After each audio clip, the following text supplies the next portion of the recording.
What if I told you that there's a shooting range that has decided to put all of the targets that you shoot as black men, all of them? That's exactly what happened. Actually, some young people exposed this. Let's put up the picture of the shooting range, all right? The targets that they're looking at, all of those targets are black men. This is in Michigan.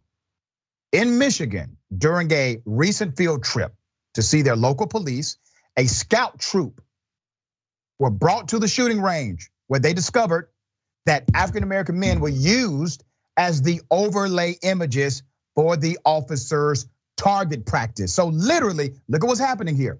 The police are practicing only shooting black men in their training. Wow. Isn't that something? And the picture that you're seeing all the way to the front, they're looking at the black targets. Farmington Hills Police Department is the name of the department.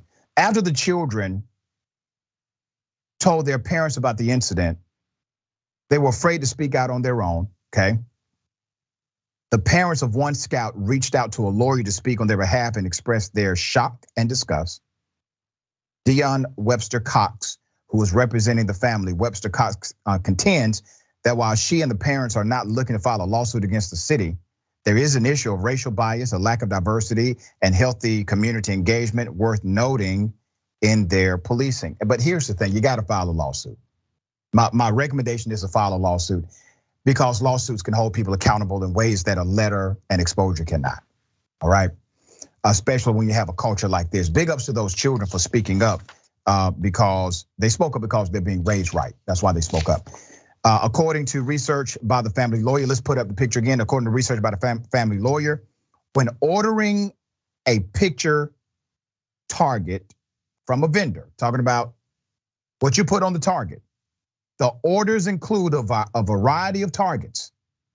But instead of using the non-black targets, they would just reorder set after set after set, take out the black people from each set and only restock their targets with black men. How sinister is that? They are literally paying more money in order to make sure they have black bodies you can shoot. Let's put up the picture of the chief. The current chief, his name is Jeff King.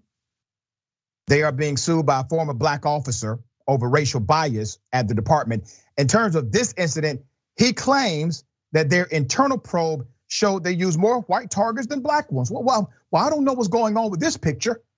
I mean, I see it, but we looked into it and I have no evidence to give you, but we actually do shoot more white people. You cannot make the argument that this is not a culture issue. You can't make that argument anymore. Even those who will see this segment and be pro-police, fine. You can't be pro this though, all right? Age, your thoughts here? Yes, you cannot be pro this at all. And it's unfortunate because it does confirm a lot of what we already kind of knew and expected. The fact that we are treated like target practice, that we are not seen as human beings, but as sport, as game. And I wouldn't be surprised if this department itself does happen to have a higher than average rate for arresting, even shooting and using fatal violence against black people in particular. And it really, really shows you that these people aren't here to protect and to serve, but really to serve their own desire to uplift white supremacy at all means necessary.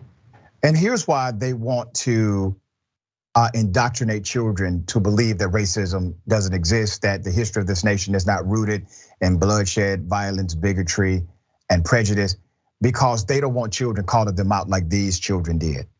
As soon as they walked into this place where the powers that be have normalized prejudice and corruption, they immediately were uncomfortable. And here's what happens, and I tell people this a lot, Adrian. One of the most underrated experiences of the human journey is being uncomfortable. Because when you're uncomfortable, things change.